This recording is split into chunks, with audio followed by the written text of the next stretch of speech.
एक बार की बात है, एक छोटे से गांव के पास घना जंगल था। जंगल के बीच में एक अद्भुत पेड़ था जिसके पत्ते चमकती हुई चांदी की सुइयों की तरह थे। लोग इसे सुई का पेड़ कहते थे। ऐसा कहा जाता है कि यह पेड़ इंसानों के कर्मों का न्याय करता है। यह उन लोगों को आशीर्वाद देता है जो निस्वार्थ और दयालु हैं, और उन लोगों को दंडित करता है जो स्वार्थी और लालची हैं। भाइयों का सामना सुई के पेड़ से हुआ। अर्जुन और कर्ण, दो भाई, लकड़ी इकट्ठा करने के लिए जंगल में आए थे। अर्जुन सबसे बड़ा और बहुत ही नेक दिल इंसान था, जो हमेशा दूसरों की मदद करता था। दूसरी ओर कर्ण स्वार्थी और लालची था। चलते चलते उन्हें जंगल के बीच में सुई का पेड़ दिखाई दिया। दोनों भाई इसकी चमकती हुई सुई की पत्तियों को देखकर हैरान हो गए।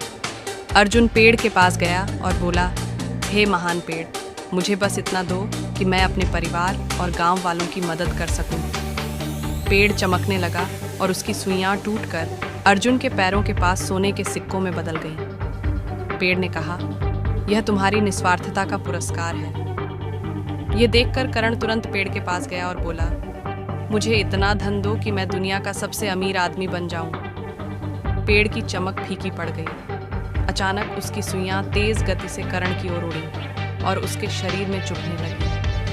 कर्ण दर्द से चीखने लगा। पेड़ ने कहा, लालची लोगों के लिए यहाँ कोई वरदान नहीं है। दर्द से कराहता हुआ कर्ण अर्जुन से मदद मांगने लगा। अर्जुन ने बिना किसी क्रोध के अपने भाई की मदद की। उसने धीरे धीरे सुइयां निकालना शुरू कर दिया। हर बार जब वह सुइयां निकालता तो कर्ण को एहसास होने लगता कि दयालुता जीवन में सच्ची खुशी लाने में मदद करती है। सुई के पेड़ ने कहा, कर्ण, तुम्हें दूसरा मौका दिया जा रहा है, क्या तुम इसे स्वीकार करोगे?